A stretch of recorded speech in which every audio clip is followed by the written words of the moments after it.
What's good, Metaflora family, and welcome to the second episode of Beyond the Haze. Come on in.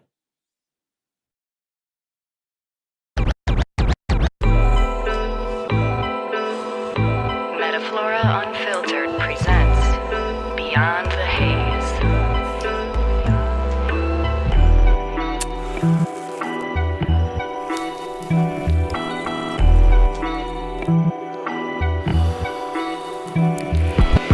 Welcome to Metaflora Unfiltered.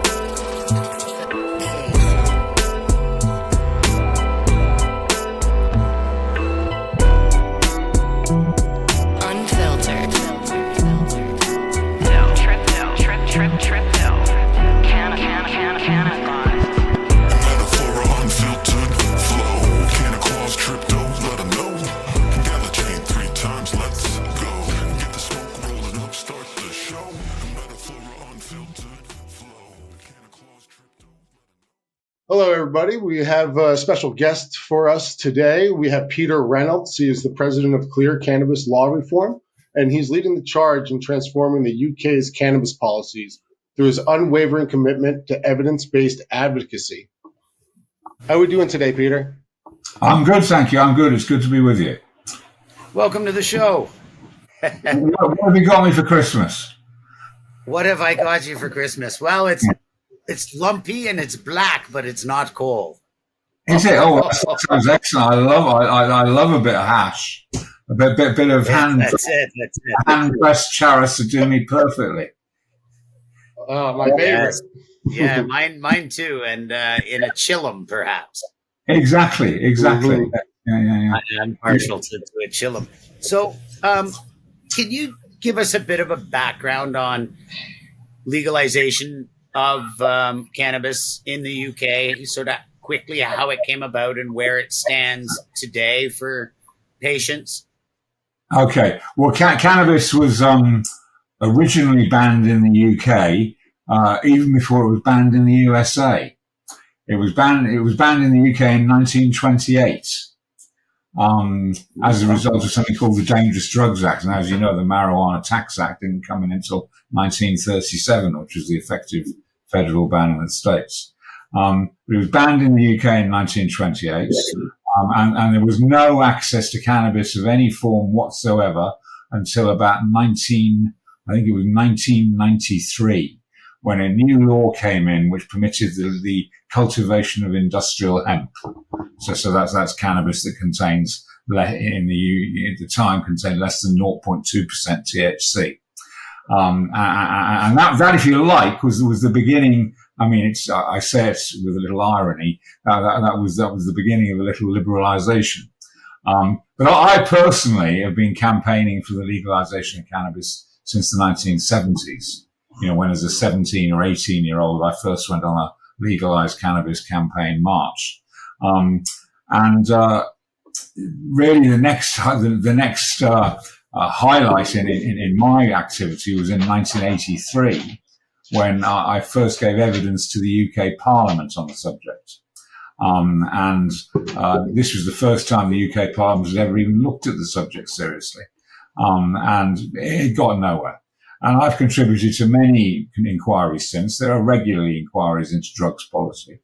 But nothing happened and nothing moved. But the consumption of cannabis became more and more widespread. The stigma from it began to decrease to a degree. But more and more, I think the most important thing was that the police began to take less and less notice of it. They began to realize it was a waste of their time. And that's really where we are now. Cannabis has effectively been decriminalized in the UK by the police, not by the government, not by the lawmakers. But for a medicinal point of view, when did medicinal cannabis become legal? Okay. And I understand there's some interesting rules to the use of it. It's about 8 years now, I think. 6 years. It was legalized in 2018. Now the main focus of my work, the main focus of my work and of all the other people who work in the area was always access for medical purposes. That was the main focus. We had won the argument. Yes. All the evidence was out there. We'd won the argument over and over again. Lots of MPs, politicians understood the argument, but nothing was happening. It was just stuck. And then suddenly along came this story whereby a young boy who had severe epilepsy, you probably know this story, was going to Holland where he was able to access the medicine he needed. And his mother, Charlotte Caldwell, brought him back to the UK with some medicine, with some of his medicine. It was seized. I mean, to be fair, this was a staged event. It was staged deliberately. The medicine was seized at customs. And this kicked off a massive furore. And for once in a blue moon, we got the media and the press behind us because suddenly there was sympathy for the plight of this boy. And as a result of this, it was really just a media storm and the government was embarrassed. The government had nowhere to turn. And as within weeks, literally within weeks, and nothing ever moves this fast in the UK usually, within weeks, they'd announced they were changing the law. I think that was in June or July 2018. And by November 2018, the law had changed. And we now have probably the most progressive and flexible laws for prescribing cannabis, that is for doctors actually prescribing cannabis anywhere in the world. Because a doctor can prescribe cannabis for any condition, in any form, and all the decisions are entirely up to the doctor. So there's no restrictions at all. It's all down to the doctor. And that I don't think that is matched anywhere else in the world. Here in Canada, doctors have been allowed to prescribe cannabis for 20 years now. Yeah. And I've had a medical prescription and a medical prescribed grow license for, I think I'm on my 7th year and my wife is on her 9th. Okay. And we're prescribed grams a day. So we can buy it in any shape, form that we want, either in oil, in capsules, in hash even. In concentrates. We are not restricted by whether we are prescribed THC or just CBD. We're just prescribed X number of grams of cannabis per day. And we can grow personally. You have to resubmit your prescription for that as well. But it works out to 3 plants indoors per gram per day. So, for example, I'm prescribed 5 grams, so I can grow once I send in my information and they show that I don't have a criminal record, or I think that's basically the only real caveat to it. Yeah. Not a risk to being a gray market provider, I believe is what they're. We call it the gray market here, and then I can grow. I can do whatever I want with it. The doctors here, however, have, there's a unique scheme that they have. So we have OHIP, which is our provincial or / federal Medicaid. They pay for your doctor's visit, but consulting companies have doctors that they hire and then charge a consulting fee for your cannabis prescription, because only a few doctors will do it. The clinic that I go to does not do this. You go in, you get your prescription. They really, really, really know their cannabis. And it's been that way for at least 10 years here in Canada. And then we legalized fully recreationally right around the same time you legalized medical. Now, when doctors prescribe, do they have to prescribe through a specific clinic in the UK? Yeah, there are approximately 30 clinics now in the UK offering cannabis prescriptions. And then, as a patient, how does it work for the patient? Oh well, it's virtually all done online. So in other words, you go on, you book an appointment, you have a video call just like this with a doctor. You will have had to submit your medical records in advance. And the doctor will review those. There's generally guidance that you have to have tried at least 2 conventional medicines beforehand. but that isn't a big hurdle. Providing that's the case, and providing the doctor thinks that he can justify it in his own to his own professional obligations, then he will go ahead and issue a prescription. The failure of the other medicines first is something I've started to see as a requirement for the prescription of cannabis. And it doesn't make much sense to me, because especially when we're talking about pain, because if you look at all the other painkillers that are available to us or to medicine, every single one of them has a potentially harmful side effect. Absolutely. The only one that doesn't really have a proven potential harmful side effect is cannabis. And of the side effects, they're rare and they're slight and they're temporary. So, although they have been trying to create some just to fill that void, things like cannabis psychosis, induced psychosis, and things like that, I believe, are created. But every other painkiller prescribed can kill you. You know, the Hippocratic Oath is first do no harm. Yeah. So it should be the first course of action for a doctor when prescribing a painkiller, in my opinion. And I'm no doctor, of course. I mean, I agree. I agree with you. I mean, I think what doctors would argue is that the other medicines are licensed medicines. So therefore, they've been through the system, they've had clinical trials, and they've been approved as safe. Now, in fact, of course, many of them are not safe at all. But because they've got that stamp of a license on them, in fact, from the doctor's point of view, certainly professional insurance was a problem at the beginning, because a doctor could be insured for prescribing a licensed medicine, but much more difficult to get insured for prescribing an unlicensed medicine. Now, that's something that we have now. So they found that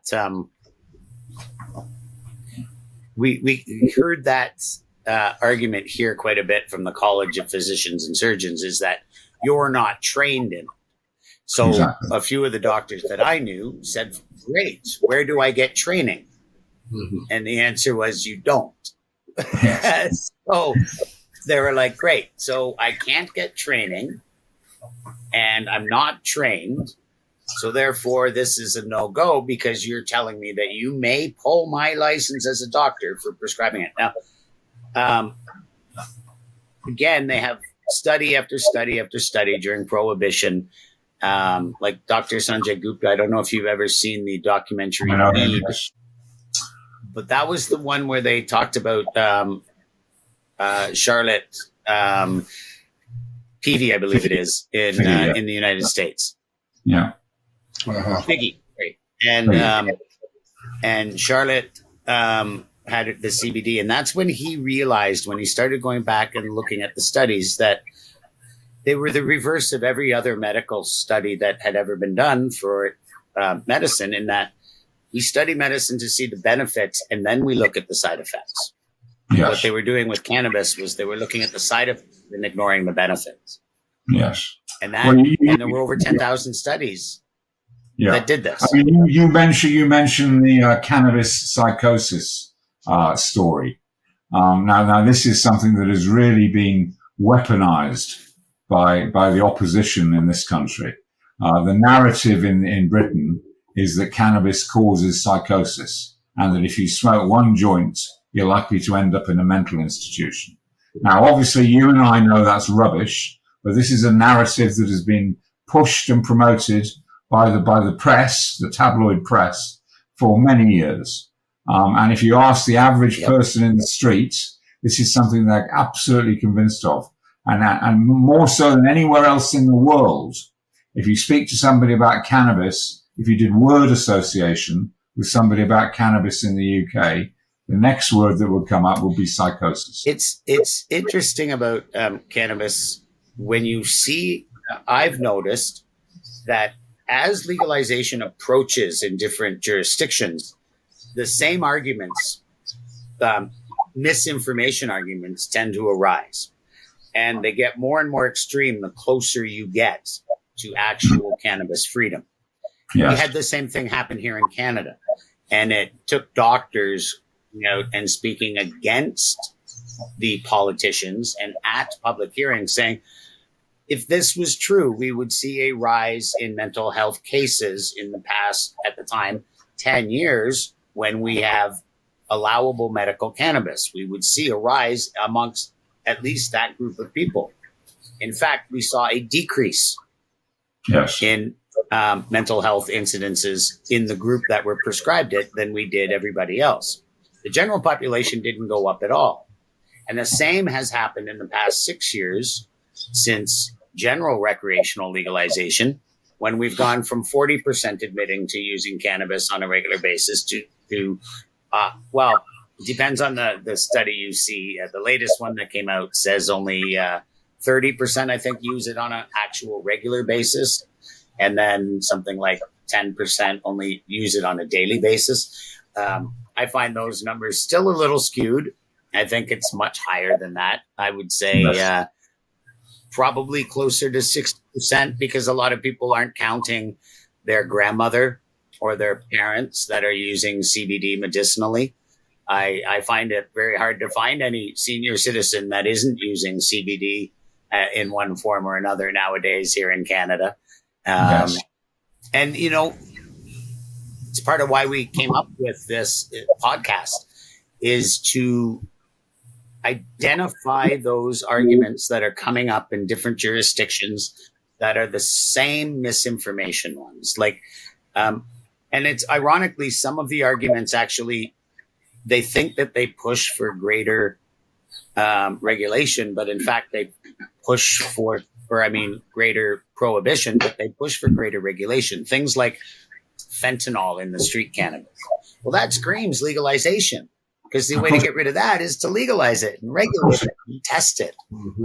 Of course it is. But the fear, they've been playing on fear since the 30s, and they continue to play on the fear. And then the general public realizes, I think, that it's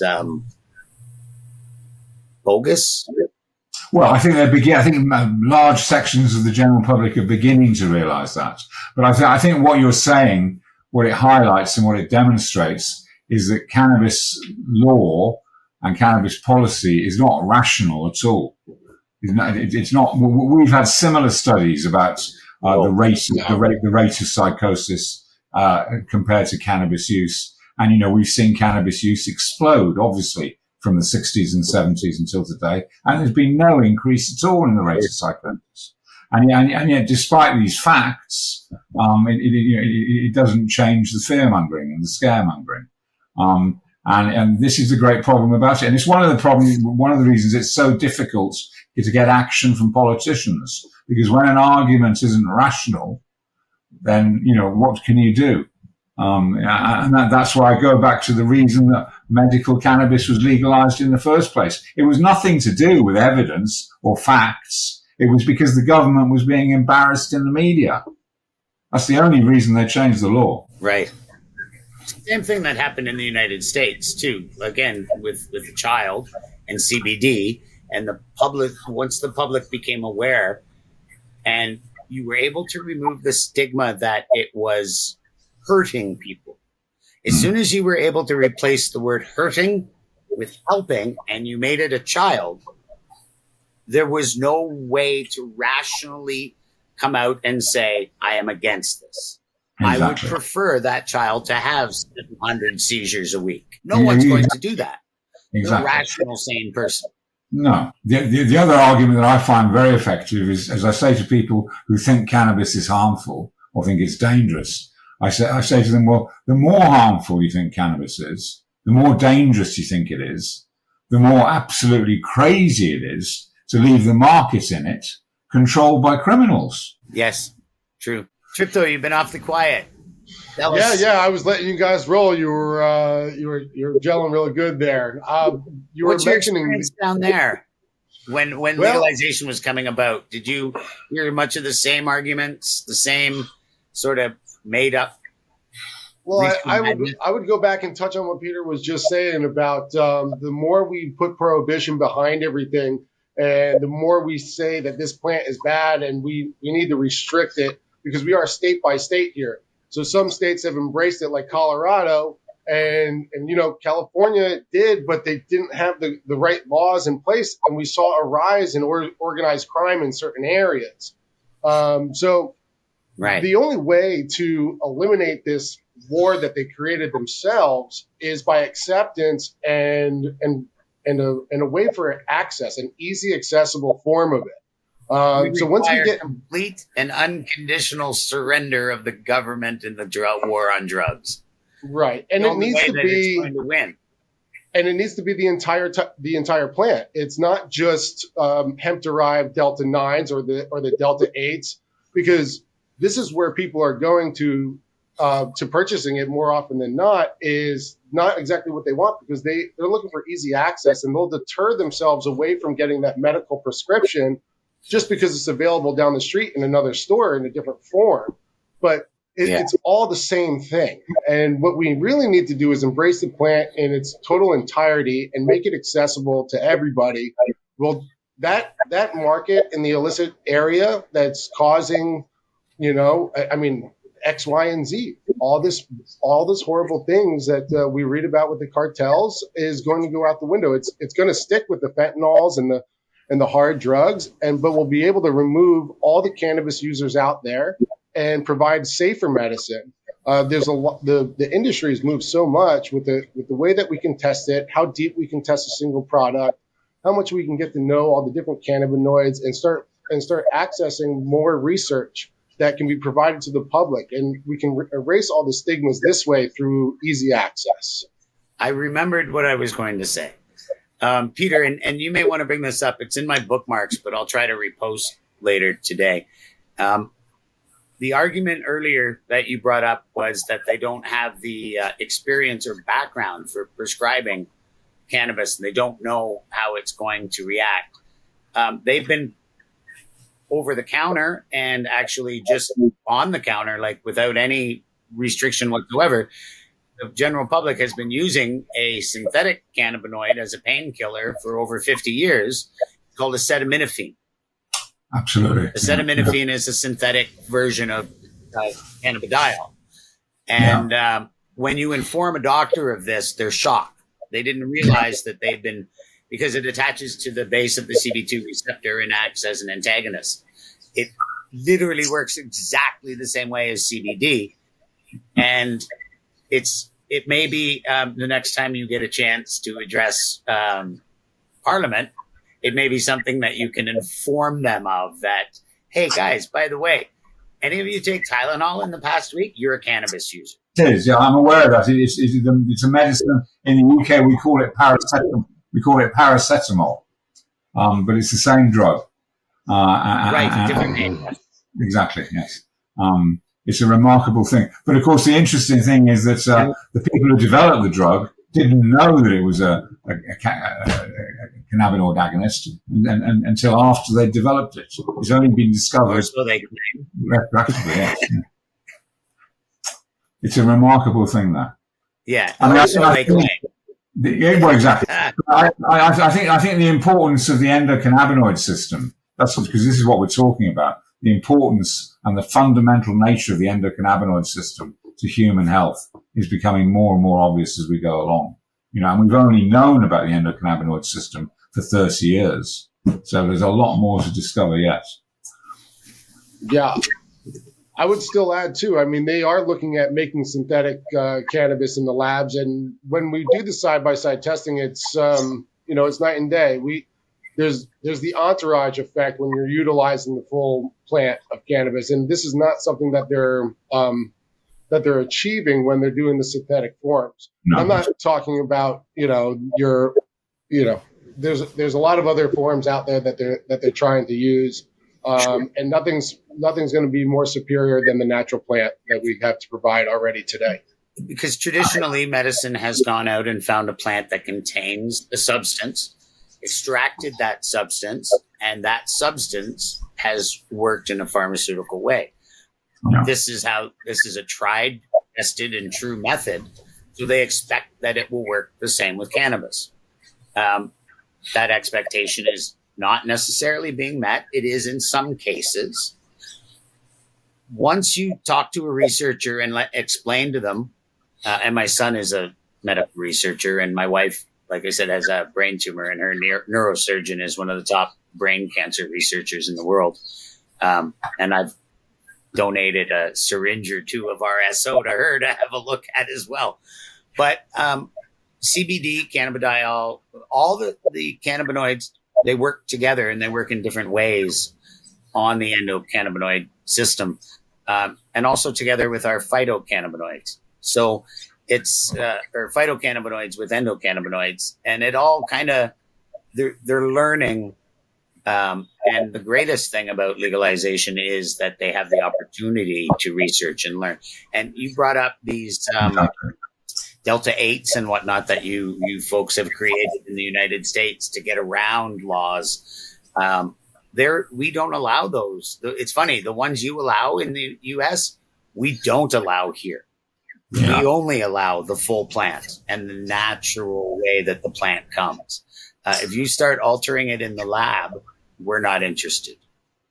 I must say that in all the models around the world, I haven't been to Canada, but I'm aware of what your model is. And I mean, I much prefer the Canadian model over all others.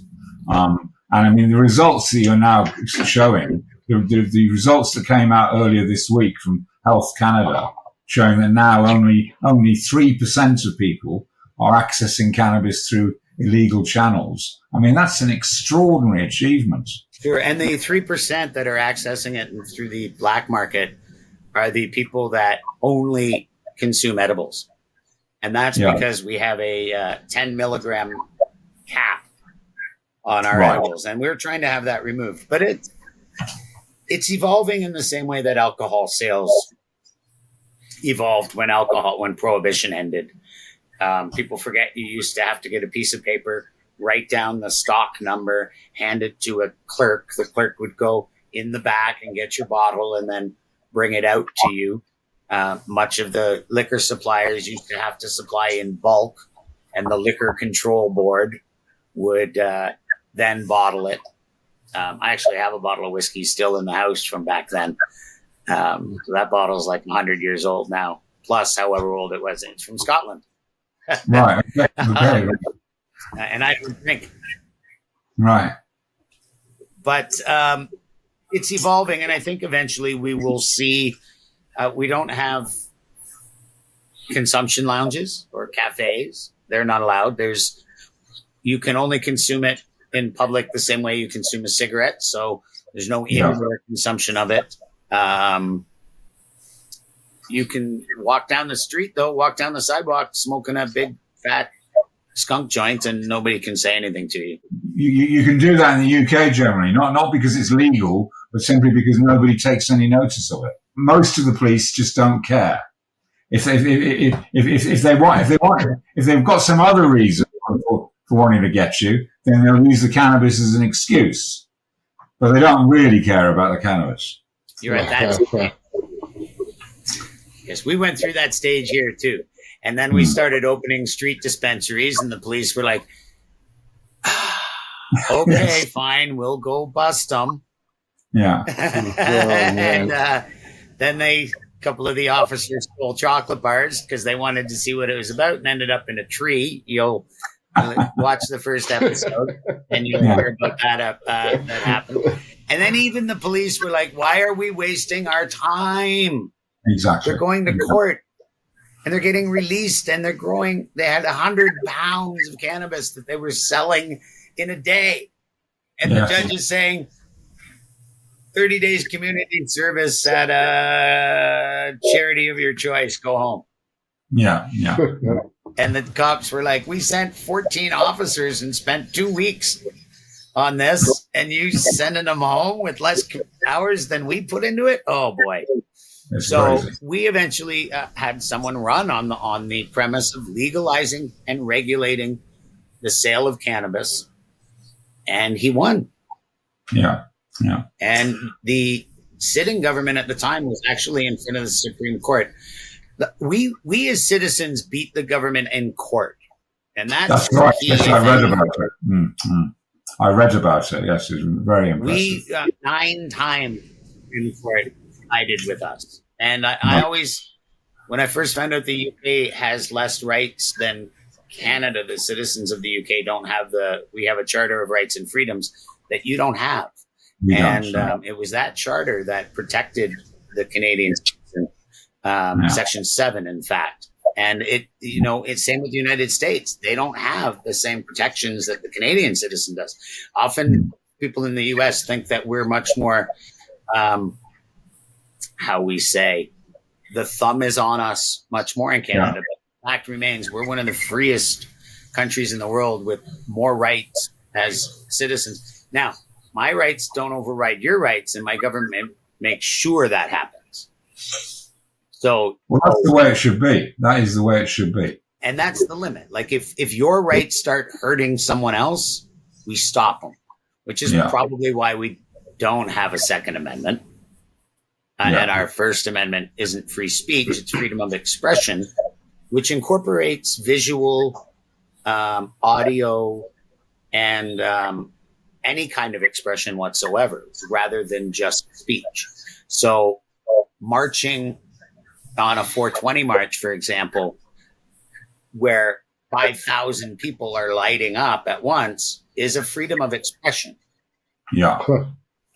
So they can't restrict you on it based on that right. So, and you have the right to not obey an unjust law. Yeah. Well, that's great. Well, look, I congratulate you on where you are in Canada, because I think you're an example to the rest of the world. Well, we'd like to spread that example. I'd like to anyway. I'd like to get that, and I'd like to see the rest of the world at least make it to where we are. And I really appreciate you helping us do that.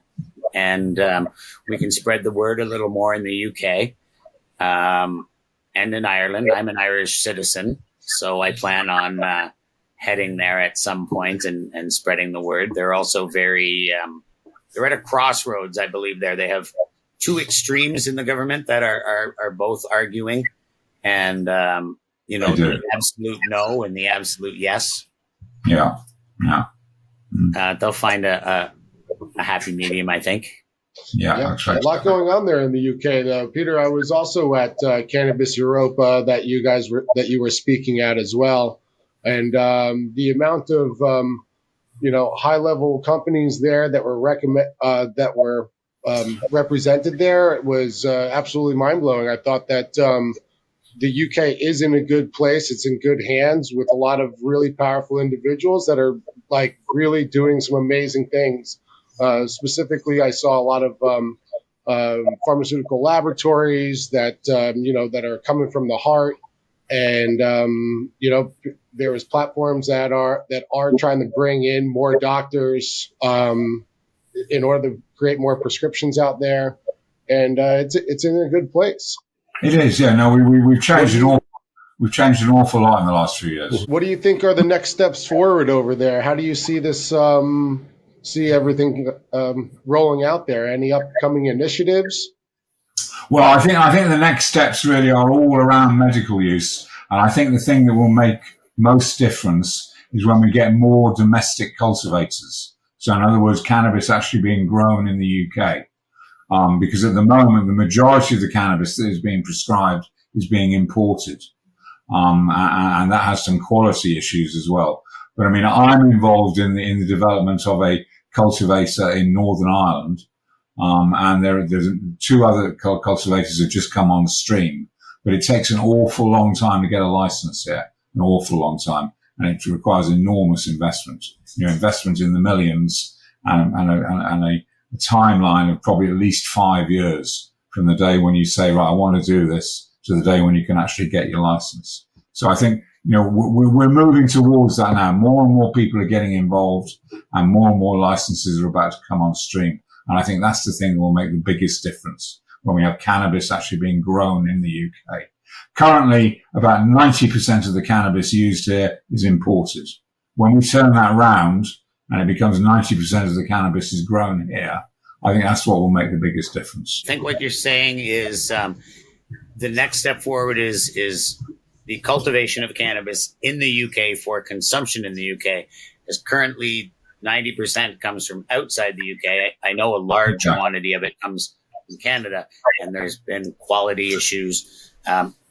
Now I can explain those quality issues for you because I see the companies that you're importing from, and you tend to only import from the very large corporations such as Tweed, Tilray, and Aurora.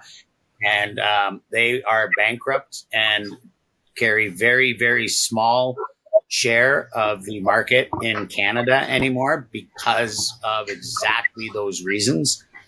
They're terrible producers of cannabis. They're fantastic growers of stock. And I don't just mean the stock you find in their cannabis. Yeah. I mean stock. And this was when our previous government that was ordered to have medical access to cannabis, they were a conservative government, so they awarded a lot of the contracts to business people who had never grown a tomato, let alone a cannabis plant. So Tweed, which is Canopy Corporation, but Tweed was the base company for that. The company was started, and the main character of it sold and profited $200 million before they ever germinated their first seed. Okay. So when we first got medical cannabis, got some product from them, and it literally tasted like a mildewy basement. As soon as you open the container, I'd left a piece of cloth in the rain and then threw it somewhere and let it sit for a week. Yes. Now they irradiated it, which meant that it passed testing, that the spores weren't there, but you could literally see it and smell it and taste it. Well, it sounds like we need to have better access to craft cannabis farms and smaller growers. I mean, we see other industries that are excelling here with small batch, and so that's what happened. That was where the transition happened. So the producers didn't realize the sophistication of the consumer. Yeah. They didn't realize that we knew the difference between brickweed and good, high quality cannabis, free of contaminants and whatnot. And that is where we are today. I don't think if the purveyors over there, if the clinics could have someone here sourcing for them, the cannabis, and right now, I just opened a package from MTL Cannabis. They call it Frosted Flakes. It is a Mac 1 crossed with cereal milk. I've never seen that many trichomes on cannabis in my life, period. The purity, the flavors, 4% terpenes, 32% THC, 2.5% CBD. So huge cannabinoid numbers, huge terpene numbers, full laboratory tests on this stuff. And I paid less than $30 for Canadian for 3.5 grams at a retail store. Yeah, that's wonderful. Full retail, right? And there's no reason that these companies couldn't be providing it to the UK as well. We have to get through, like you said, on your papers, on your website in particular, the corporate greed that everybody is seeing on the medical side of things. Right? We need to get them focused that, look, folks, this is medicine. And yes, the strongest medicine is the best medicine, that no concentrating THC does not make it dangerous. In fact, it makes it less dangerous because there's less plant material that must be consumed. Of course. We have people that have compromised immune systems or asthma or COPD, and you're telling them to smoke or vape flower. Now, I understand you can't smoke it. You can only vape it, yes. If you were found to be smoking it, then you could be prosecuted for it exactly as if it was black market. So so if you rolled a joint and smoked it and got caught, could they take away your medical prescription for doing that? Or do they just admonish you and you get to keep your prescription? They could take away your prescription. It's better to vaporize than it is to smoke. But they have no evidence to back it up. No. I mean, nowadays I vape more than I smoke. I still smoke, but I vape more than I smoke. And it's, it's much more economical. Anyway, chaps, I'm going to have to leave you, I'm afraid. I've got another commitment now, but it's been good catching up with you. Thank you very much, Peter. We were happy to have you, and hopefully we can get to do this again sometime. Yeah, no, that'd be my pleasure. Very nice to meet you both. And don't forget me on Christmas Eve. I should be looking. I won't. Now, don't leave me out the special cookies, because I still have quite a long flight after I'm done in the UK, you know. Good point. Good point. Yeah. Thanks again, Peter. Thank you so much for giving us some of your time and expertise. Love to have you back on the show another time. Okay. Thank you very much. Thank you. Goodbye. Thank you, Peter. Peace. It kind of like they have two sides of their legalization coin on the go there now. Eh? They have a lot of common sense and a lot of reefer madness, kind of like mixed Intertwining together with each there, other. right? Exactly. Yeah. Yeah.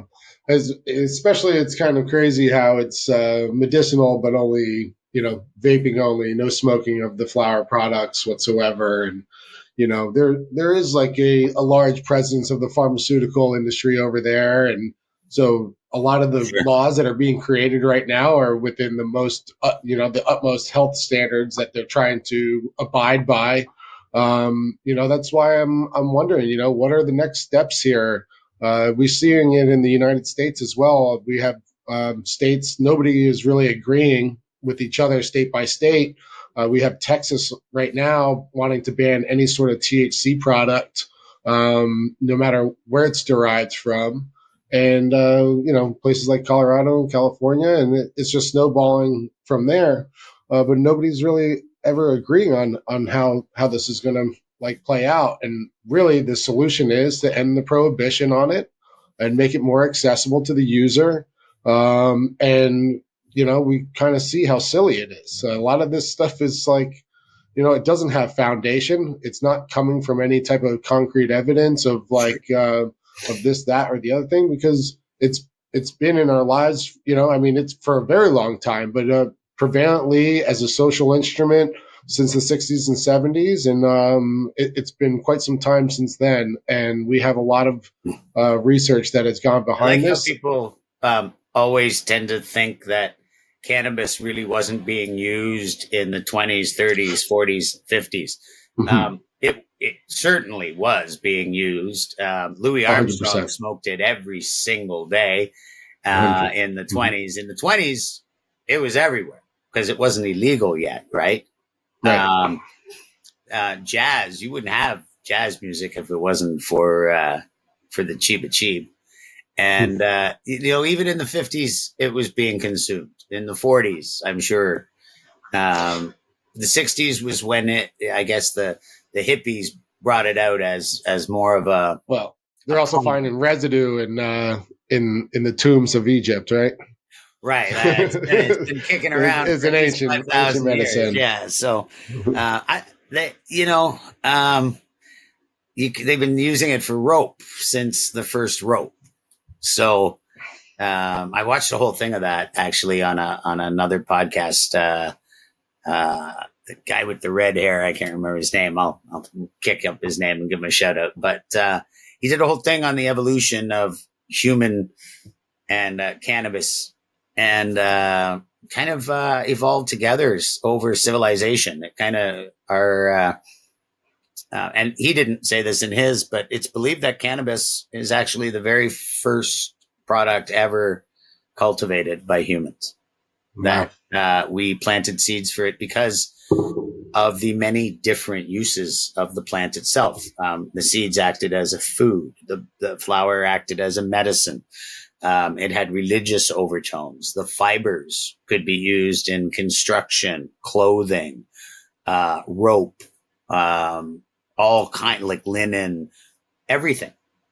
Pretty much anything that we need, that we use, can come from the cannabis plant.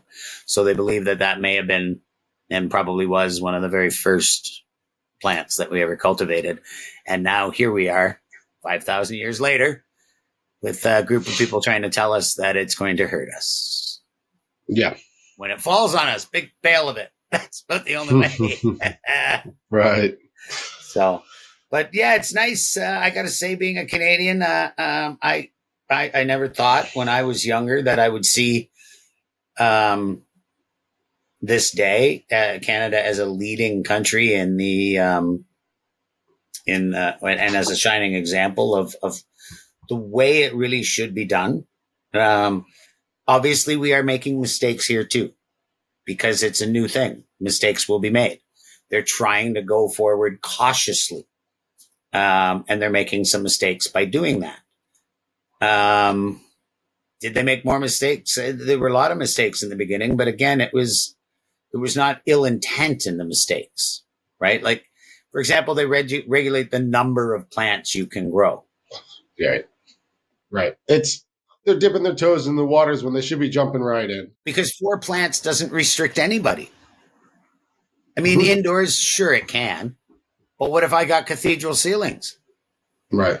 You know, I can grow an 8-foot tall cannabis plant inside my house if I want. Heck Right? yeah. Or I can grow and then roll it outside in the summertime. Yeah. It's like Oh, don't do that now. Because I'll be having a barn or something come spring. I just might do that next year. I knew a guy. He Out was a 9-foot plant on May 20th. Look what I got growing already. Exactly. I've Been seen in it the barn for before. 2 years. I knew a guy. He had a medical, and he kept on getting in trouble. So they took his medical away, and but he was still allowed his 6 plants. So he set up in his big in his barn. He started super early, and he put all his planters on wheels, and so he would wheel them out in the summertime. And you get them super huge. You put a banner across the ground being like, I'm compliant, like that one for when the helicopters came in. They're looking down on this huge sign that they could never miss, It's like, no, I'm not hiding anything. It is exactly what you think it is, and everything is fine. Yeah. Just move along. Yeah, just move along. Yeah. I know what I'm doing. So, that was a great show. That was a fantastic show. Yes. We haven't got a guest lined up for our next one yet, so it's going to be a little bit of a surprise. We have a few in there. It is Christmas time, so my availability is not quite what it is. So we'll try to get another one in for next week. I'm pretty sure we will. Yeah. I think so too. I'll be readily available as well. So cool. We'll see. We'll take a look at our next guest, and we should have some new musical guests next week as well. And we got a great Spacebar back in here in Earth. Yeah, let's bring Spacebar back. Hey, how we doing? Doing great. That was an awesome conversation. It's a good show, amazing. Yeah, for sure. Yeah, definitely a topic I'd like to do a bit more digging in on. I'd like to see. That we didn't touch on today, but how the views on the rest of Europe are being influenced by the UK and vice versa, right? Mm-hmm. Something I meant to bring up, or if Canada's example is being brought up over there as, an example. I'm sure 100%. Anything that's gone before us, we tend to have to look at.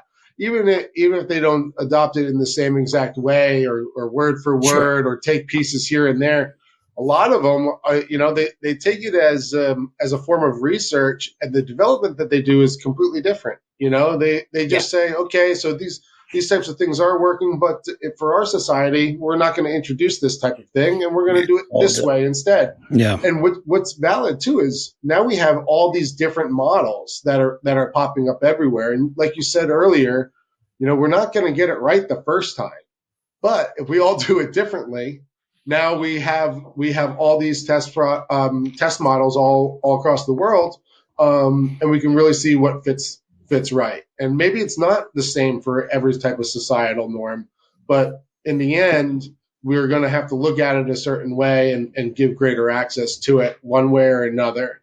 And the way that we find that out is kind of up to the legislators and those that are paving this way forward, like Peter. Yeah, absolutely. And kind of just sitting back and listening to it all and soaking it in and learning. It does sound like the Canadian system is something that should be at the forefront of how we do this. Because one thing that stuck out right away, Tripto, when you mentioned all the synthetics we're creating to kind of get around things, that's what the U.S. does. And Canna Claus, you nailed it. You said, yeah, those things you're doing, we already have said, no, thank you. We don't want them. You know, we've done that with our food. We've done that with our beverages. We've done that with a lot of things. And it'd be nice to use a system and a template that, as you said, looks at the plant as a whole in its purest form, without all the labs and the synthetics and all that good stuff added to it, at least starting there. And it sounds like Canada has rooted its, at least, intentions around that, which is great to see. And from someone sitting inside the US, that's a template I'd love to see implemented across the board. The one caveat to that is our licensed producers are allowed to use natural botanical terpenes to flavor cannabis, because there's terpenes already in cannabis. Yeah. As long as they're present in cannabis, you can accentuate them or add them to it. Mm-hmm. I'm not a fan personally, but I also don't see a negative to it, because in some cases, you know, if you want to, unfortunately, you're not seeing anyone adding things like myrcene or caryophyllene. They're adding the fruity ones. Oh, I see what you're saying. Yeah. Medicinal ones. So yeah, I mean, but that's also a process of extractions. Is they have to do it without the terpenes in it to begin with, and that's why they're starting to add them back in, because it just provides a flavorless product, you know, or an aromatic-less product, you know. But as long as it's derived from that plant, I would like to see them introducing ones that are more medicinal, you know. And not just for the pop of the product, but at the same time, like in the beginning in the United States, we saw a lot of stuff that was just, you know, they were derived from fruits or flowers or something like this, and they weren't even derivatives of cannabis terpenes to begin with. Well, that's what I'm saying we're using here. Okay. Like they're extracting linalool from lavender and then putting it in. My personal preference would be keep the plant. No matter what form it is, I would like to prefer it to match what I'm smoking. Sure. And what they're allowing is, if that terpene can already be found in cannabis, they don't care where you source it, because it doesn't change the chemical structure of the terpene. Understood. Mm-hmm. So linalool is linalool, but is it really, or is it slightly different? Because I've read parts where a lot of these terpenes can be slightly different depending on the plant that it comes from. This is where I would put my name behind it as well. That you know, we need to get our researchers out there, get into that. If you know, by the way, if you're watching this podcast and you know the answer to that, whether there is a chemical difference between, say, linalool that comes from cannabis and linalool that comes from different lavender plants, could you leave a message that in the comments and let us know if we're onto something there, or if we're full of bunk, or what the actual answer is. Also, anyone else watching, if you have any topic suggestions or comments, feel free to leave them in the comments, and we'll get back to you as best we can in a timely manner. If you're watching on YouTube, subscribe would be great. Notifications so that you know when the next one's on. It comes up. Our schedule is going to be every Tuesday. We're going to try to have them up at 10:30 a.m. every Tuesday for the foregoing future. Yeah, we'll kick it over to you, Spacebar. Hey, Tripto, really quick question. Yeah. What happened to your bottle there, your mug there? It had a pink sleeve. I swear it had a pink sleeve on it. Prior. I know. No, I actually just, I have the AF sleeve expansion. So what I actually can do is change out the cup on the bottom. That. So not only it comes with, hold on one second. It comes with the pink one, which is the Tropic Thunder. This one's not released yet, but it will be in stores really soon. Okay, but it's a pretty sick color combo. Yeah, but when you get the sleeve pack, you get like a black, a crimson, and a hunter orange one. What's cool is so you have your bottle, but you can kind of mix and match your different colors. So like on a daily basis, so you can be like, I'm not feeling the pink today. Mhm. You know, I just want something more standard, or you want something to pop out like the orange or something like this. And since I have the sleeve pack, now I can make my infused beverages and I can share it with 4 people. Very nice. Yeah, it's perfect. I'm going to, I believe mine's on the way, so I'm going to have to make sure I get the sleeve pack. Exactly. Yeah. Which one did you get? The Dawn Patrol, right? Dawn Patrol. Yeah, it's a pretty that's the badass color. one. I That's know, the right? one. Yeah. As soon as I saw it, I was like, oh, that's it. That's fire. Perfect. Nice. Yeah, man. All right. Switching to the next part of the podcast, something we're really excited to start doing. This is the very first episode rendition of this, where we bring on other artists, musicians to talk about what they're doing, you know, in the Web3 space specifically, possibly gala music artists. I think we'll have a lot of them on. It's going to be something fun to deviate the conversation a little bit and bring the art side in. So the very first guest we have today is the one and only Robot Clinic, gala music artist. So if you've been part of that community, you're very familiar with him. You probably own a few of his tracks. He's got a lot of tracks that are in the top of the charts, have hit the #1 charts there. He's been a very successful artist on that platform. Somebody that definitely is helping pave the new way of music experience. So yeah, Robot Clinic, I would like to bring him in, and really excited about this conversation. There he is. Hey, how we doing? Hey, Robot what's going Clinic? Good to see you. Great Thanks for to see having me, you, man. Yeah. Thanks for having me. That setting looks pretty damn cozy and awesome. What you got going on over there? Yeah. So this is I've had this hut for about 10 years, and it's got a fire going in the middle, and it's a really social space. So everyone sits around. So it's like a traditional Finnish design, which is like 300 or 400 years old, and they have them dotted throughout the snow. When people are travelling from town to town across the snow in Finland, they stop off in places like this and have a coffee and eat some food and have a cook up and relax, and then go on the next leg of their journey. So that's what they're designed for. But it's just awesome. I've had 25 in here one New Year's Eve for a party. That was pretty awesome. Cozy. Yeah, good fun. All the kids were up in the house and the adults were down here, and kids were just smashing the hell out of our house and ripping down curtains and breaking doors and all kinds of stuff.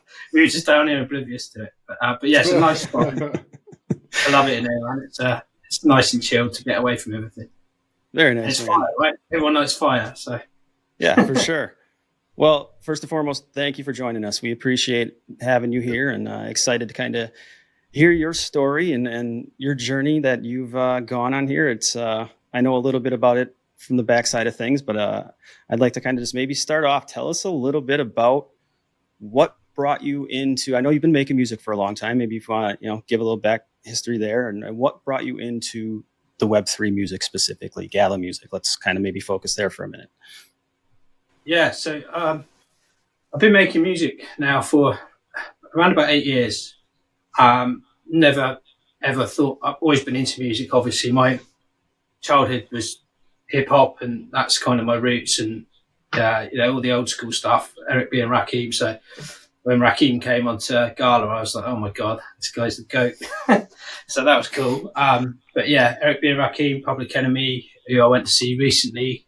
A few years ago, they were awesome live. But so that was kind of my era growing up, and the whole b-boy scene, breakdancing, graffiti, hip hop, DJ, and all the whole kind of 4 pillars of hip hop kind of thing. So that's really my background. And then as I got older, I got into the house scene, the rave scene, they call it in the UK.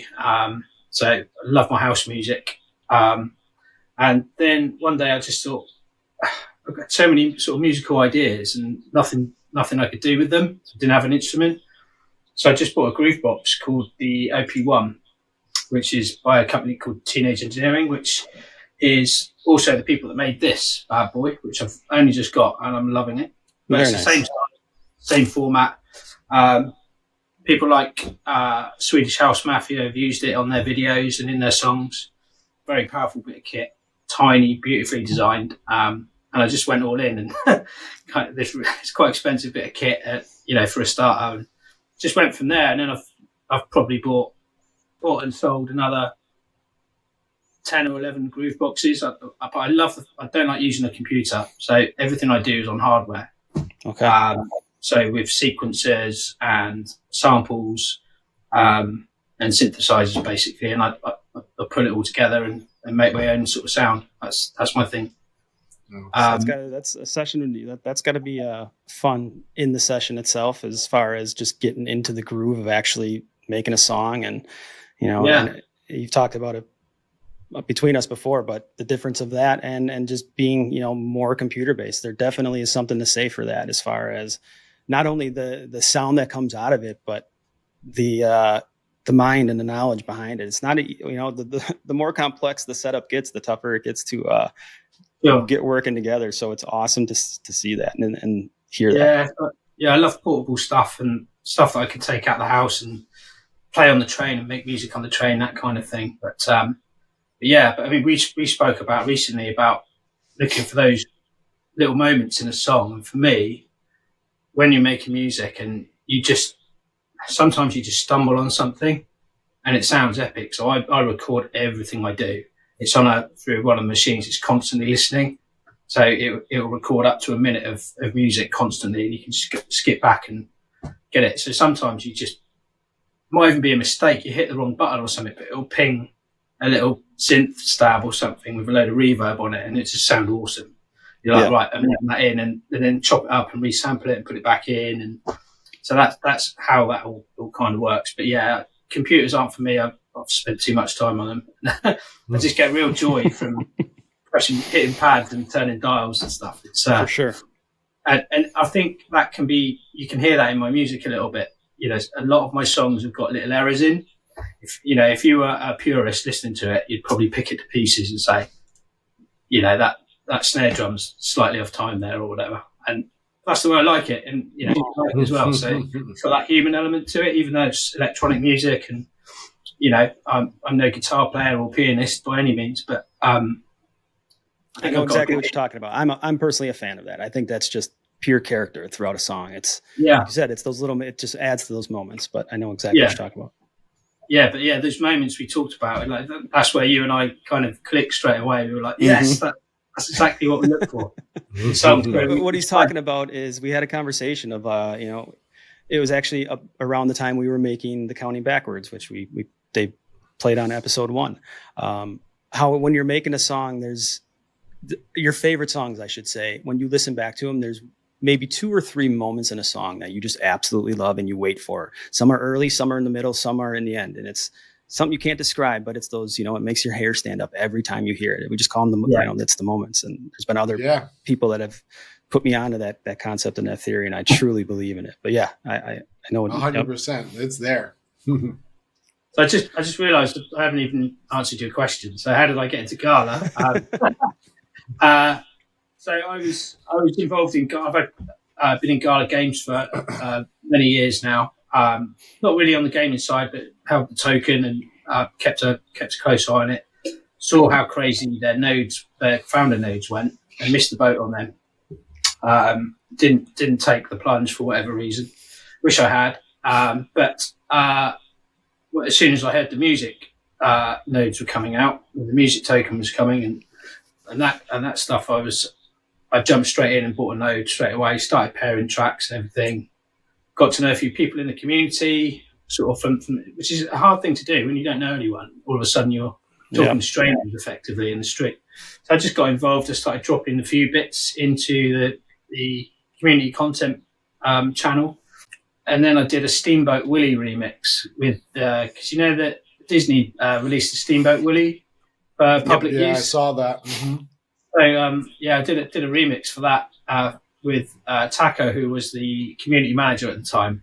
Okay. And I did a track for him, but with the Steamboat Willie video in the background. It's like a really sort of hard hitting hip hop beat, but it's good. It was good fun. And I think he liked it. And all this time I'd been hassling Taco. Here's another song I've done. Here's another song I've done. When can I join? When can I become an artist? Because I've got no background in Web 2 music whatsoever. So my music's not out there apart from my YouTube channel. That's it. So I've never released on Spotify or anything like that. So I'm a real kind of Web3 purist and actually only Gala at this moment. A little bit on Audius. I've done some of my earlier stuff, which is terrible, is on there. If anyone really wants to go and find it, they can. But yeah, so eventually, after just sending song after song after song to Taco, I just get a message from him saying, "Yeah, here's a link, sign up." And it's a different process to what it is like. Now, previously, I think before my time, people were contracted, and Emily Lazar and Ali, they were on contracts with Gala, but there wasn't really a contract as such. It was just, here's a link, send us your artist profile, and let's take it from there. And before you know it, I've got my first track, which is called She's Mine, which I released in February this year. Sold out in an hour, sold 100 copies in an hour. It's crazy. On my debut song, went straight to number one. Stayed there for a couple of weeks, at number one. And then the next month, I sold out 4 tracks. I sold out 400 tracks in a month, over 400 tracks in a month. And it's just insane, absolutely insane. The platform was very different then. The things were very buoyant and all the rest of it. Obviously, we've been through a really dogged bear market for quite some time now, and it's taken its toll on most projects, if not all. So, things are looking up. There's lots of exciting things going on, and I think I've had 6 or 7 number ones now. Been number one artist on the chart for probably total of 25 weeks, in and out kind of thing.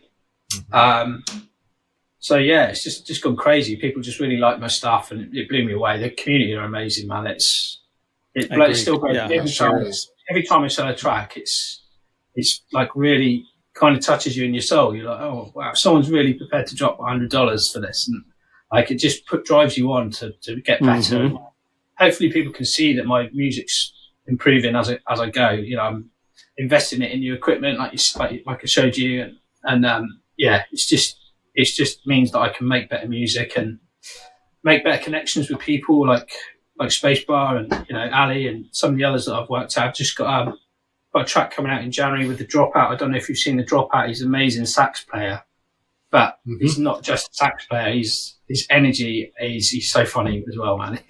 I love him. So he did some sax on a song for me. It's just great being able to really quickly, because we're all independents. It's really quick and easy to work with each other. Just like, send me that file, I'll remix it, send it back. You add this bit of shimmy, totally remixed from the original. And it's just so quick and easy to actually, there's no studios involved for a lot of us, which I love. Fair play to the bands on Gala, because they've really, really, really got to grind and spend a lot of money to have those kind of facilities that they need for their bands. I kind of a bit of a lone wolf and just keep it simple. My main goal really is not to sell out every track, although that would be amazing. It's just to get my music out there, because even if it means that one of my songs somebody absolutely loves, then that's the goal for me. And we're not here for long, so I just want to get all my music out, and I've got 8 years of it. I'm not going to release all of that. But that's what makes Gala really special. I mean, it's like no other music platform that I've seen out there. As a community member, seeing the new artists coming onto the platform, and then seeing these collaborations from the music artists that are there, and how freely you guys are interacting within the Discord and with your fans and other artists and everything like this. It's something I've never seen before. And like you said in the beginning, when you saw it, you got the music node. I was the same way. As soon as I heard about it, I missed the boat on the founders nodes in the beginning, and just was like, I got to hop on board right away for something like this and support this type of mission, because it's very valid and it's very warranted in the industry. I'm loving it. Yeah. Do you know what? It was great when Gala opened up, started showing visibility of who was buying our tracks. Probably about 3 or 4 months ago now. And that was awesome, because it just means that you can then thank people, like, as a bare minimum. Yeah, I'm planning on doing something a bit special for people that have got bought either 25 of my tracks, which is a hell of an investment in me, or anyone that owns every one of my tracks, which is about 25 as well, 24, 25 now anyway. So, I spent a lot of money on some really nice artwork of my vision of the robot clinic and how it looks with me in there making beats of dead robots lying around and stuff like that. So maybe we can show a few of those later. But yeah, I want to kind of give people back some really nice, expensive artwork that they can keep forever. You know, I'm not going to give it out willy nilly. I'll probably end up using it for album art and things like that. Maybe some of it, but yeah, it's pretty special. Really pleased with how it came out. Very nice. You kind of mentioned, you talked about Robot Clinic in there. I know a lot of it, obviously, as you just explained, Gala is a big part of that. Maybe tell us about what it is outside of Gala and touch upon, like you said, what that vision of Robot Clinic is. Yeah. So just going to show you this. This is actually a nifty slab of, I'm not sure if you can see that. That is a hard copy of my NFT. Which is a property in Metropolis World. I don't know if you guys have heard of it, but I know Space you have. So I have, yeah, me too. Metropolis World is an awesome kind of 2.5D world that's been built out in a 2D form, 2.5D form for a while now. But every single property's got handwritten lore and story behind it and everything. And I bought the passports as soon as they came out. They were released because there was, I think, 5,000 passports for the first city. They all sold out in like a day.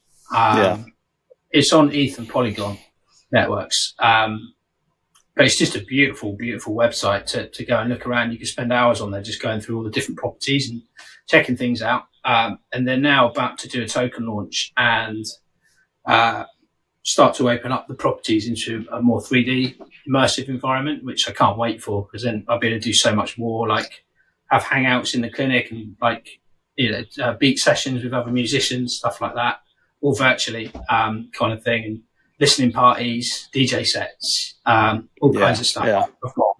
But in Web3, right? So I just can't wait for those days. And Space and I have been talking about a lot of the tech required to do that, and actually we're starting to get there. I think we're both getting VR headsets for Christmas, aren't we? I'm hoping it's on the list. But yeah, that would be another level as well. So all kinds of stuff going on. But yeah, Metropolis World, I'm really close to both the founders there, Rania and Rashid, their brother and sister. And I was working for them freelance for quite a while.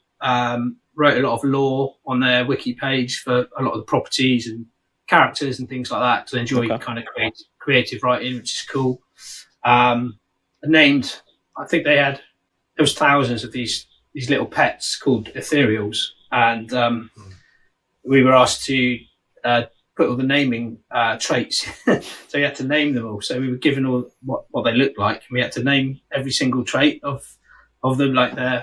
It was crazy. There's a lot of work, but that's the kind of detail that the team goes into. Really, really, lots of detail. So yeah, just love the place, and when I saw Robot Clinic come up for sale, I kind of had to buy it because I'm a Star Wars kid at heart and love droids and robots and all that kind of stuff. And I was like, oh my God, I can really do something with that. So I started just putting, I'm no artist either. So, shoot me now. I used AI art. Okay. AI. No judging here at all.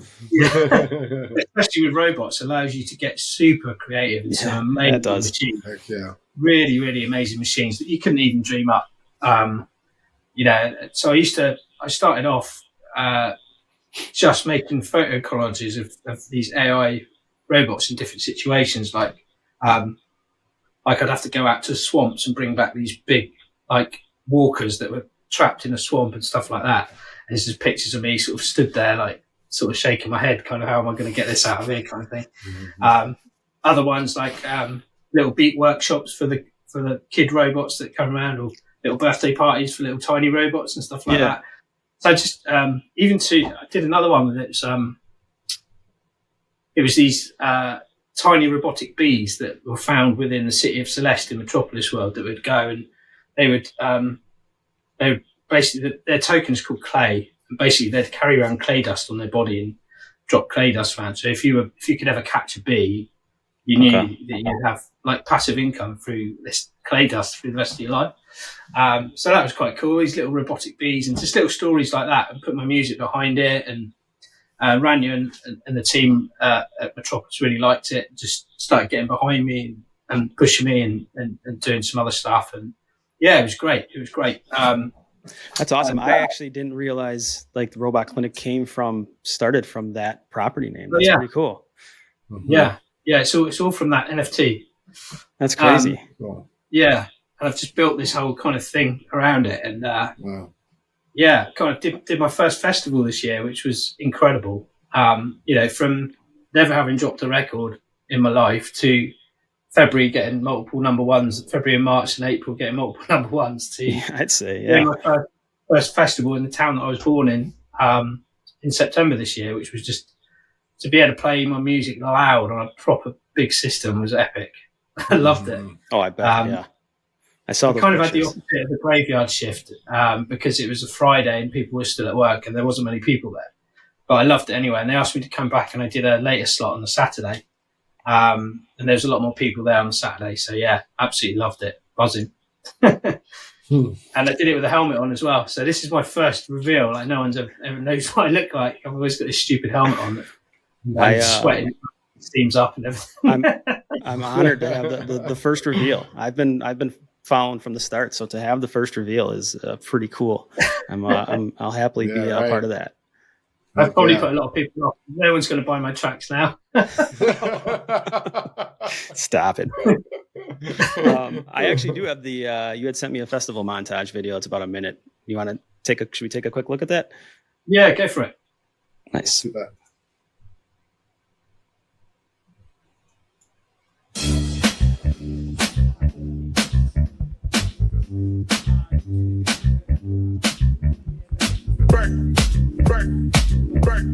once again, back, once again, back, once again, back, once again, back, once again, back, once again, back, once again, back, once again, back. Once again, back, once again, back, once again, back, once again, back, once again, back,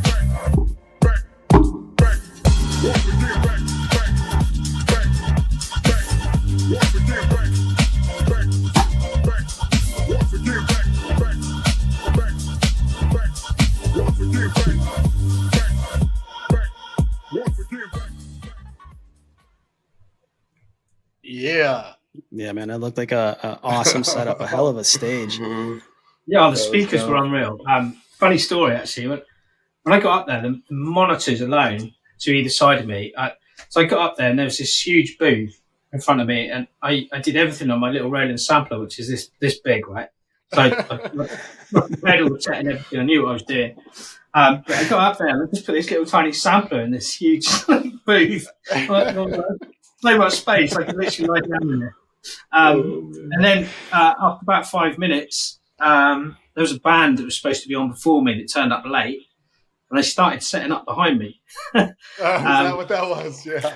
Yeah, so they started setting this band up behind me, and one of the stage guys, bear in mind, I had no stage experience at all. I didn't know what was going on. The sound guys was like, yeah, sound levels all good to you, and I'm like, yeah.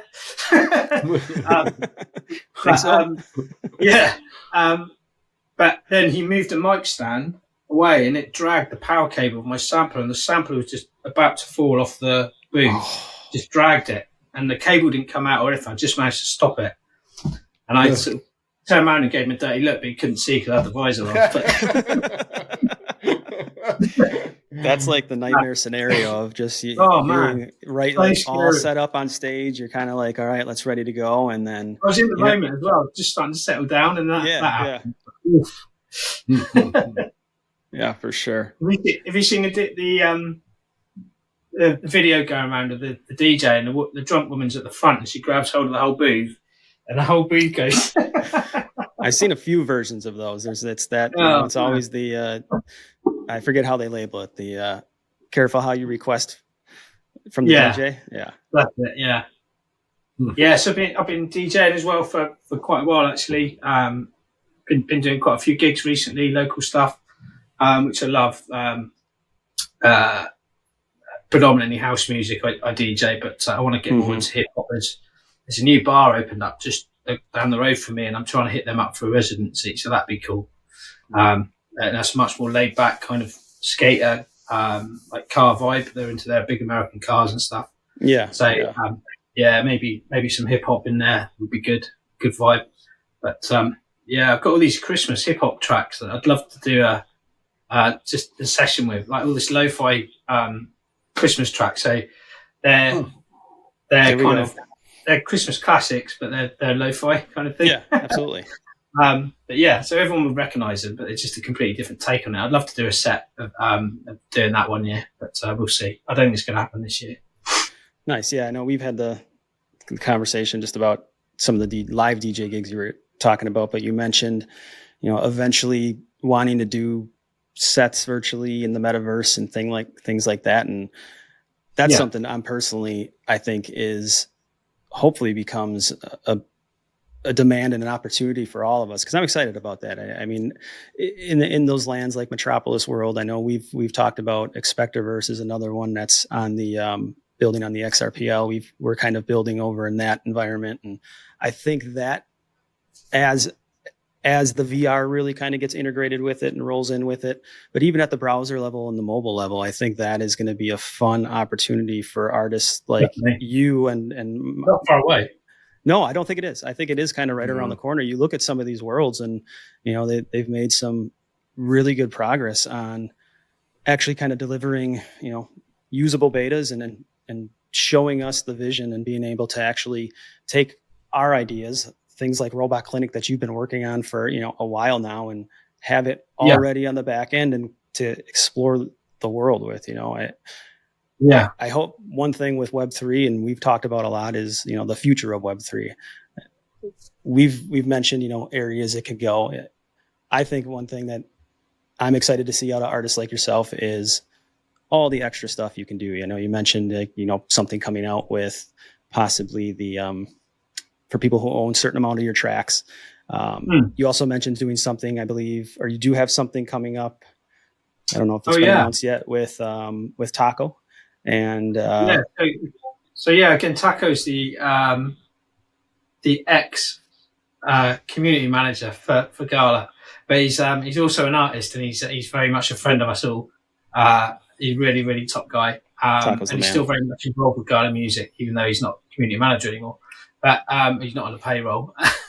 But he's releasing one of the Gala mystery boxes, and he approached me and asked me to provide a track for him and some artwork on the track. So I uploaded that today, and hopefully that's going to be one of the prizes in his mystery box, which should drop when this goes live. So really good timing, actually. Wow, cool. Very nice. Awesome. Yeah, a little UK hip hop track that I've put together with some nice rapping on, very mellow. But yeah, really like that track. It's a good one. It's called Chemistry. So that'll be out soon. I do have that. Do we want to let people have a little listen to that? Nice. I want to hear it. Yeah. Okay. Here you go. Chemistry for the Taco Mystery Box coming out.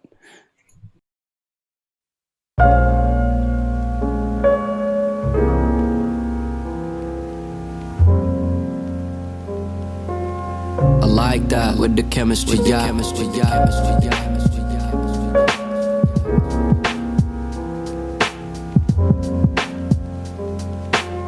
like that.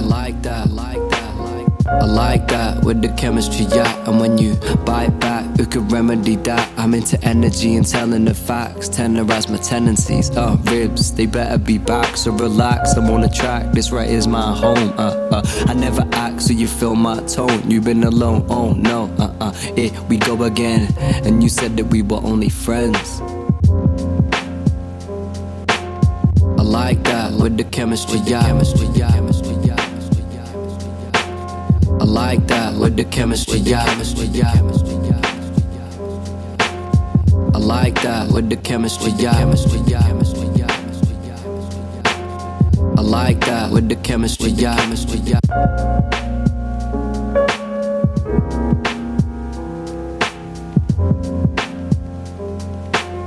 I like that with the chemistry, yeah.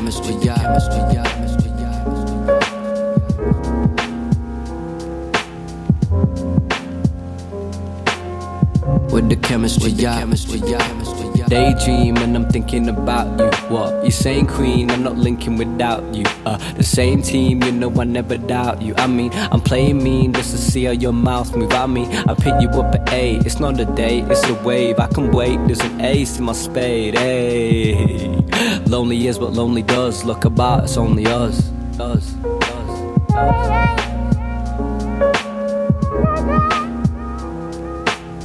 I like that,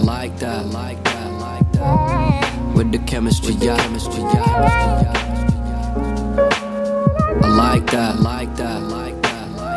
with the chemistry, yeah. I like that with the chemistry, yeah.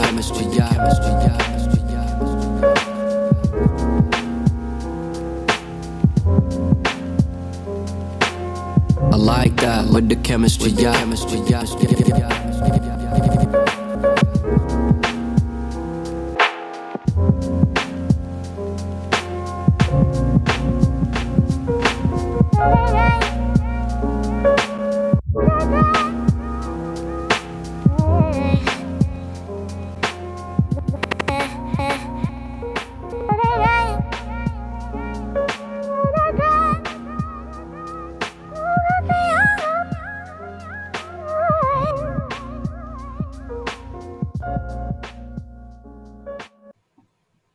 I'm feeling that a lot, man. That's got a great vibe to it.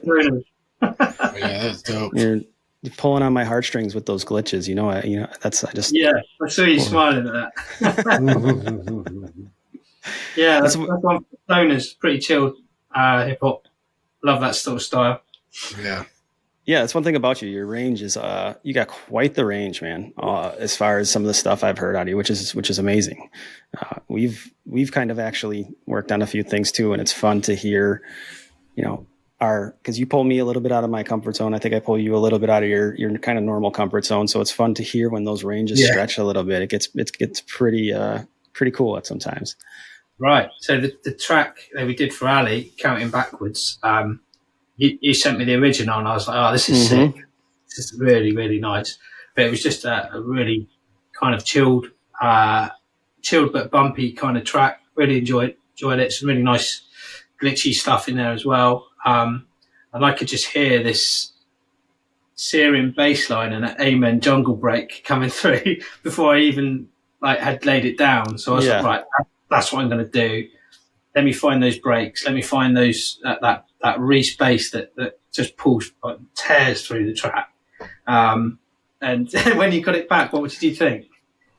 Oh, I loved it. I loved it when I got it. As soon as I got it back, I think I probably messaged you within 30 seconds, 40 seconds. I started listening to it, and I already started hearing the first changes, and it was at the first pass, which is similar to, we have another one we just did where it was the same thing where we both, I'm sure we were giddy. I was giddy when I heard it back. I was just like, wow, there's little things. It's like, okay, we got to tweak that up, but man, it's a vibe. And as soon as I heard that track and you sent it back, I'm like, all right, we've got something here. Is working with you is, you can do all the really clever stuff on a door that I have no interest in doing, but you just make it, polish it, and put little things in there that I just would never have thought of, and vice versa. 100%. Yeah. I might be kind of more thinking of switching up the drum beat as part of a 4-bar section of the practice. For 2 of those bars, a separate drum beat comes in, or a break or whatever, and just tiny little bits of silence to drop everything out, let the song recover and build back up. And I think we both put a lot of thought into it without even realizing. Actually, that's a really hard thing to do.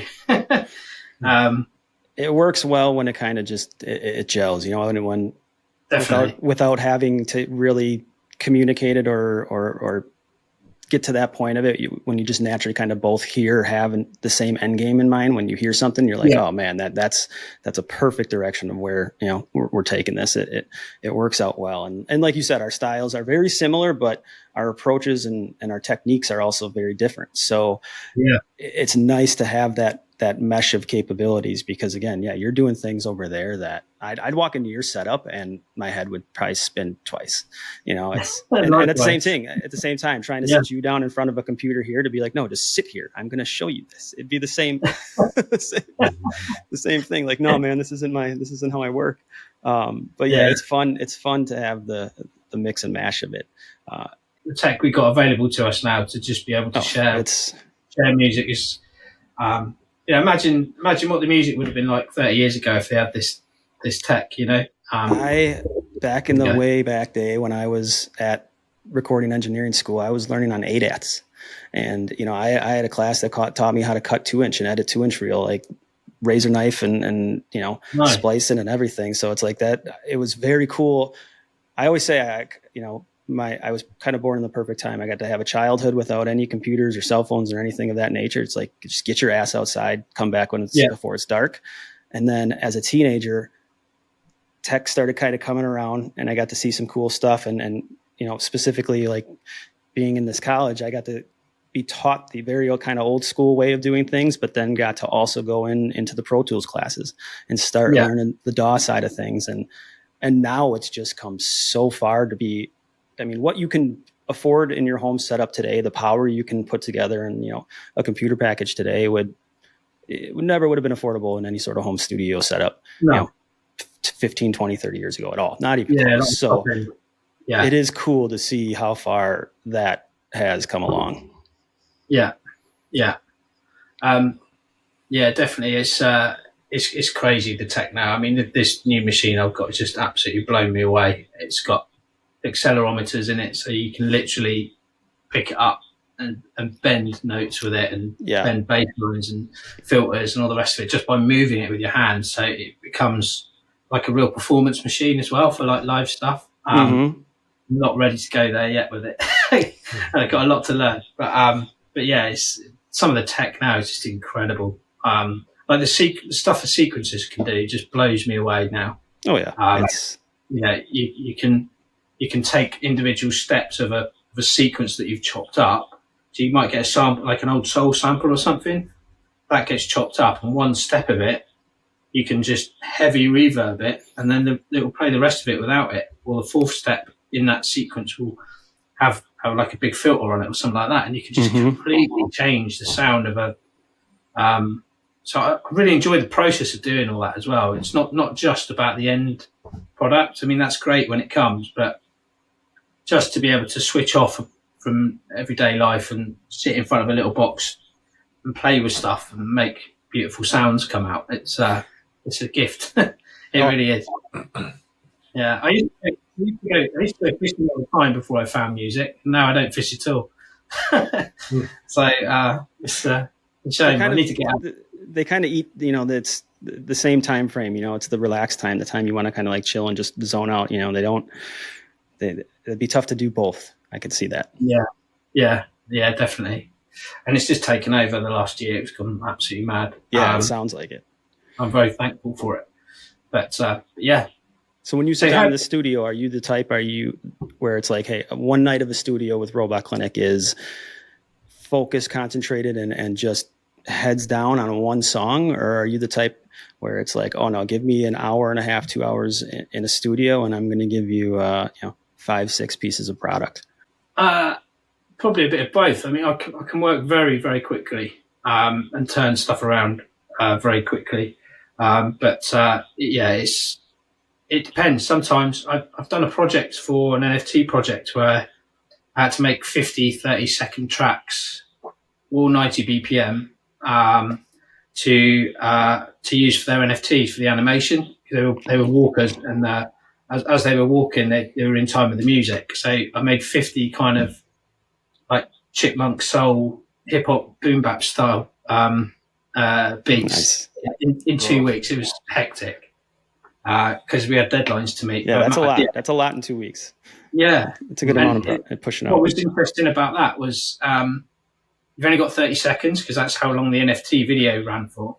Okay. So you're trying to get, you're compressing a song right down to 30 seconds. So you're trying to get some variation in there, right? So you've got the intro, a few bars of a verse, and then an outro kind of thing. But trying to just squeeze as much as you can into 30 seconds was a really fun process, actually. Because you're just getting a full length, sort of 3-minute song and going, yep, trying to make it work like that. But I was doing making tracks for people's properties in Metropolis World as well. So that was really good fun. Oh, okay. Very nice. And they've got these amazing properties. Like one of them was, it was one of the mods actually in the Discord. And he's got a pawn shop, and not as in sex porn, but as in called Celestial Porn. Selling trade goods pawn. Yeah, PAWN. And I made this track, and I found this sample of a guy walking into a shop and the bell ringing. And that's the start of the song. You hear these footsteps come up. Because I love using like old samples and Foleys and different sort of sound effects and stuff like that in my music as well. So yeah, I started doing that, and the ding of the bell as he opens the door, then like starts to create this sort of bell melody throughout the track. Just followed it through. Really interesting. Another one was one guy's got it's called Celestial Armada, and he's got this was so far outside my comfort zone. He wanted a epic cinematic pirate theme. So I did this. It took me a long time to put it together. I was solidly working on it for 2 weeks, I reckon, which doesn't sound a lot, but for me, that's a hell of a lot of time to spend on a track. But that's a good amount of time. It turned out really well. Turned out so well, and lots of variations and tweaks, but all the sound effects with thunder lights and cannons going off and big cellos and violins and stuff. It was epic. From a dude that does hip hop and house, that was kind of like. But I was really proud of it. Really proud of the way it came out. It was tough bits. And another guy, he's got a place called the Dodo, a property called the Dodo, and he asked me to remix the Cheers theme tune. So I did that for him. Nice. I'm not sure how much copyright is involved with that, but I made it for him anyway. So he was happy. But yeah, that was really good fun doing that. But no, I'm interested to hear how you see kind of music fitting into your thing, in your community. Yeah, it's really a pillar in what we're doing here, because what I did was I released the Metaflora Artist Coalition, also known as MAC, and the whole idea behind the whole thing was, what is the cannabis industry and why is it different than any other type of crop or industry out there? And it's everything that stems from the inspirations behind what the plant really brought to light. And it's a lot to do with the artists, and it's kind of one and all of the same. So we wanted to put an arm out of our platform in order to incorporate all this inspiration that's going on. So we're reaching out to artists such as yourself and such as Earthlings. We have a lot of people that have been reaching out to us wanting to get involved. And we're going to use this voice to kind of continue on our mission that we've had for many ages, and to bring it into the forefront and establish ourselves in the future here of the industry. Yeah, they really go hand in hand. I mean, can you imagine smoking and not having music? Exactly. No, right. Not at all. It definitely wouldn't sound like it does at all in any form. Silent, awkward bears and paranoia everywhere. Yeah. It was, probably was responsible for the birth of many genres, or at least Absolutely. influenced and propelled those genres even further and further. Yeah. I don't know if we could. I don't think we can take away any type of genre. I think music is inspirational in every form. Definitely, yeah, definitely. And that's one good thing that since I've been involved with Gala, it's really opened my eyes up to the world of music, and not just my little kind of electronic bubble that I live in, but all kinds of stuff, and working with vocalists and working with different musicians and things like that across the world. And it's just awesome. Loved it. Really, really good. Web3 as a solution for things. It's, you take a look around and what Metaflora does with its data and knowledge and, building this type of legacy on chain. You look at companies like Gala Music and seeing this birth of Web3 artists and what that all means being on chain and having this extended amount of community involved. So there's a lot of this similarities of each one of our industries, and to put it all into Web3 is really a powerful source. So I'm very excited to have you on here today, man, and help push the message out there and work together on things of this. Yeah, definitely. I'm all about this Web3 space. It kind of spoiled because I've never had any exposure to the Web2 music industry, which sounds like a real dog of an industry from what I can tell.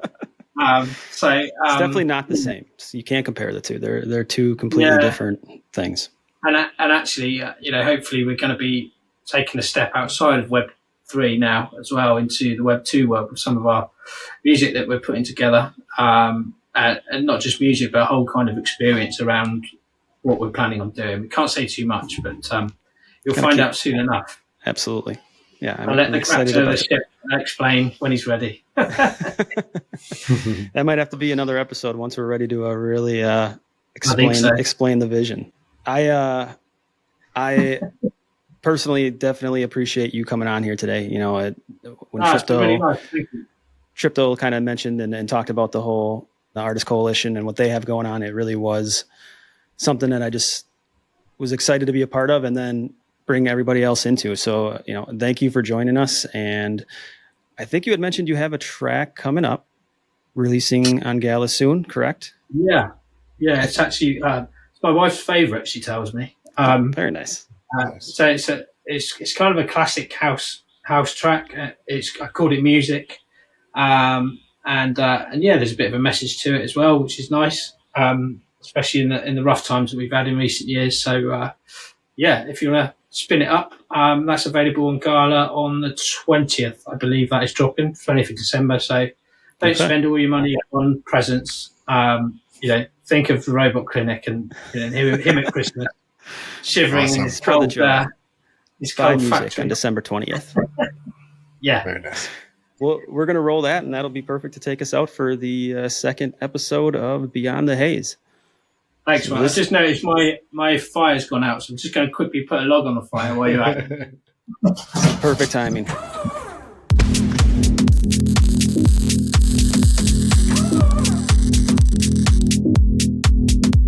Just have a good time here tonight.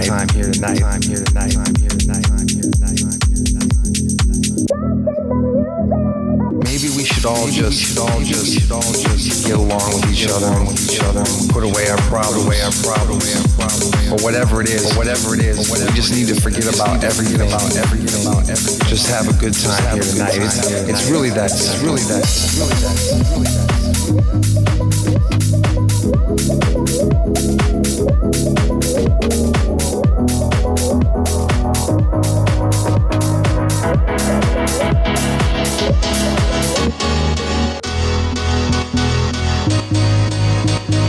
Just have a good time here tonight. Just have a good time here tonight.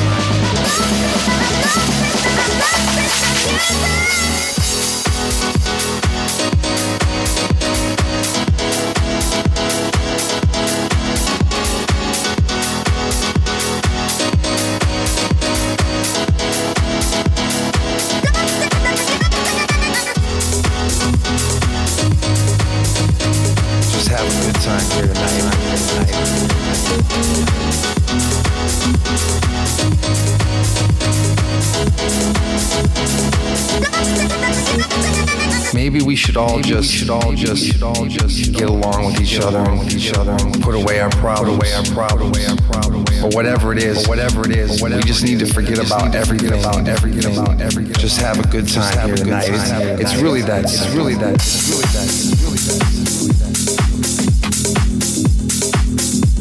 Just have a good time here tonight. Just have a good time here tonight.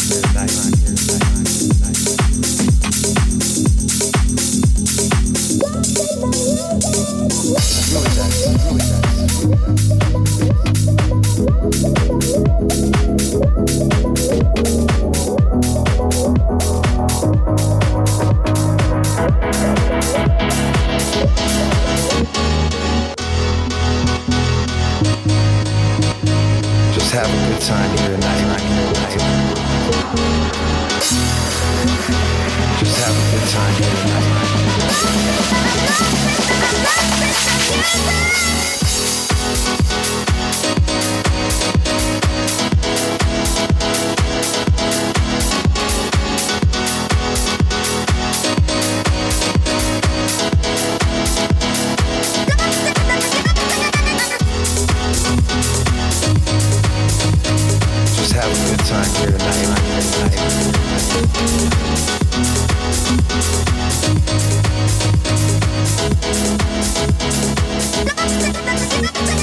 Maybe we should all just get along with each other and put away our problems, or whatever it is. We just need to forget about everything. Just have a good time here tonight. It's really that.